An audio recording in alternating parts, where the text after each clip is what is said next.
अरे भैया, ये तो हमारी स्वर्णा की आवाज है। लागत है भूख लगी है हमारी स्वर्णा को। अरे ये तो गाय की आवाज लागत है। क्यों बहू, अपने साथ गाय लेकर आई हो?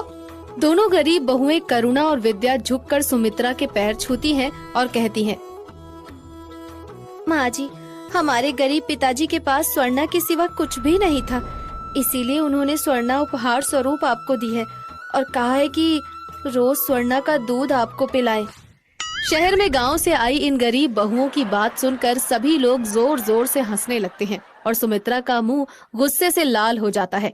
ठीक है, रामू ले जाकर गाय को आंगन में बांध दो। सुमित्रा सभी बहुओं का स्वागत करके उन्हें पूजा घर ले जाती है और सभी रस्मों रिवाजों के बाद उन्हें उनके कमरे में भेज देती है। अगली सुबह, मम्मी जी, मेरे कमरे का एसी बिल्कुल ठंडा नहीं कर रहा है। पिताजी ने जो कैश दिया है, आप तुरंत नया एसी मंगवा लीजिए। मम्मी जी, मेरे कमरे में स्विच क्यों नहीं है? आखिर मैं अपने फ्रूट जूस कहाँ रखूंगी? मम्मी जी, मेरे बाथरूम में शावर क्यों नहीं है? आप बाथरूम में तुरंत शावर लगवाइए।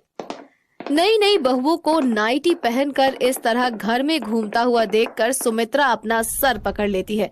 तभी उसे आवाज आती है, oh my God, this is so disgusting. ये पूरे आंगन में गाय का पॉटी कैसे लगा हुआ है? इसका तो बहुत बुरा स्मेल भी आ रहा है। मेरा सर दर्द से फटा जा रहा है। I can't live like this. तभी करुणा और विद्या हाथों में दूध का गिलास लाती है और कहती है, बड़ी भाग्यवान हो तुम तीनों, जो शहर में असली दूध पीने को मिल रहा है। अभी अभी अपने हाथ से निकाला है। लो पियो, ताकत आ जाएगी। तुम्हारे अंदर से ये बदबू किस चीज की आ रही है? अरे ये तो गौमूत्र और गोबर है। असल में हम गौमूत्र से नहाते हैं, तभी तो इतने स्वस्थ हैं। ये सुनते ही तीनों अमीर बहुएं आंगन में उल्टी करने लगती हैं। सुमित्रा दौड़ते हुए आती है। अरे बहुओं, तुम परेशान मत हो, मैं करुणा और विद्या को समझा दूंगी। तुम लोग अपने कमरे में चलो। देखो, इलेक्ट्रीशियन आ गया है। तुमने जो कहा है वो सब काम हो रहा है।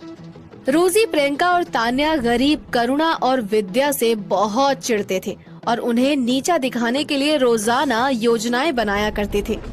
मम्मी जी, जब से हम लोग आए हैं कहीं बाहर घूमने नहीं गए। हमारे पापा ने हमें इतनी बड़ी कार दी है, चलिए ना आज हम आपको घुमा कर लेकर आते हैं। जब करुणा और विद्या भी कार में बैठने लगती हैं, तो तान्या कहती है, ये कार हमारे मायके से मिली है। तुम्हें तुम्हारे मायके से जो मिला है तुम उसकी सवारी करो। विद्या और करुणा को ये बात बहुत बुरी लगती है और वो स्वर्णा को लेकर बाजार निकल पड़ती हैं और उस पर सवारी करती हैं। जो उन्हें देखता है हंसता है, पर वो किसी की परवाह नहीं करती। धीरे धीरे तीज आ जाती है। सासू माँ जी, तीज पर मेरे पापा ने आपके लिए ये नाइटी भेजी है। हाँ, मेरे पापा ने भी आपके लिए मेकअप का सामान भेजा है। हमारे पापा ने तो सासू माँ के लिए बहुत सारे गिफ्ट्स भेजे हैं। करुणा और विद्या, तुम्हारे यहाँ से तीज पर माँ के लिए क्या आया है? हमारे पापा ने तो माँ के लिए तीज पर गन्ना भेजा है और माँ ने छाछ।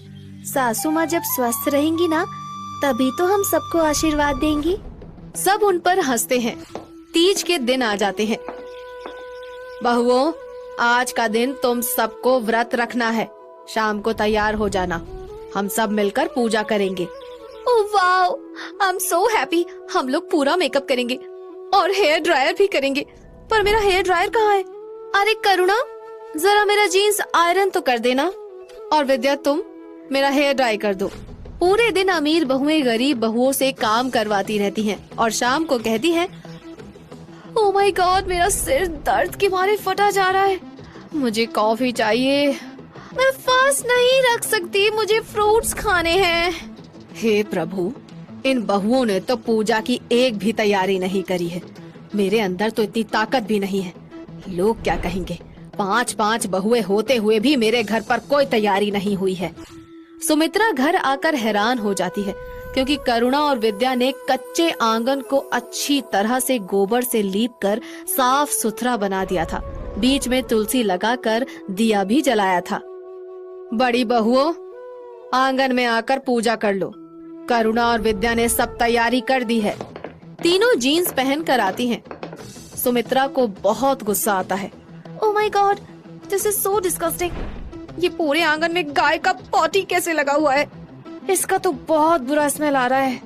मेरा तो सर दर्द से फट रहा है। ओहो। तभी करुणा और विद्या साड़ी पहनकर वहाँ आती हैं और सास के साथ बैठकर पूजा करने लगती हैं। अरे बहुओं, सिर्फ अमीर होने से कुछ नहीं होता। आज अगर करुणा और विद्या नहीं होती तो ये तीज की पूजा भी नहीं कर पाती। चलो बैठो और पूजा करो। सुमित्रा खुश होकर अपने सोने के कंगन विद्या और करुणा के हाथों में डाल देती है। ये देखकर बाकी बहुएं भी बैठ जाती हैं।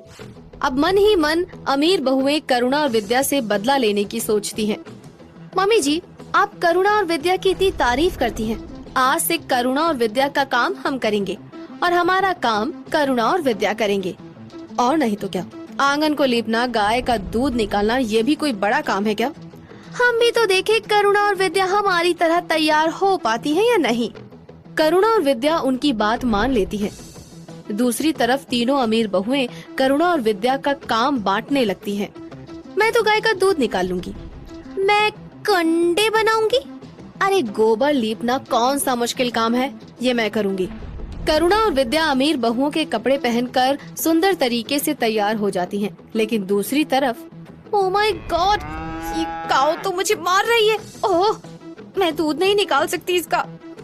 मैं पॉटी टच नहीं कर सकती। ओह गॉड, मेरे को कंपटीशन नहीं करना।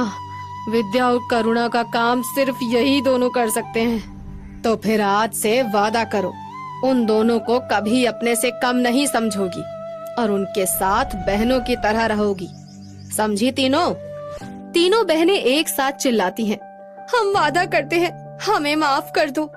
करुणा और विद्या उन्हें गले लगा लेती है। उसके बाद उनके घर कभी लड़ाई नहीं होती।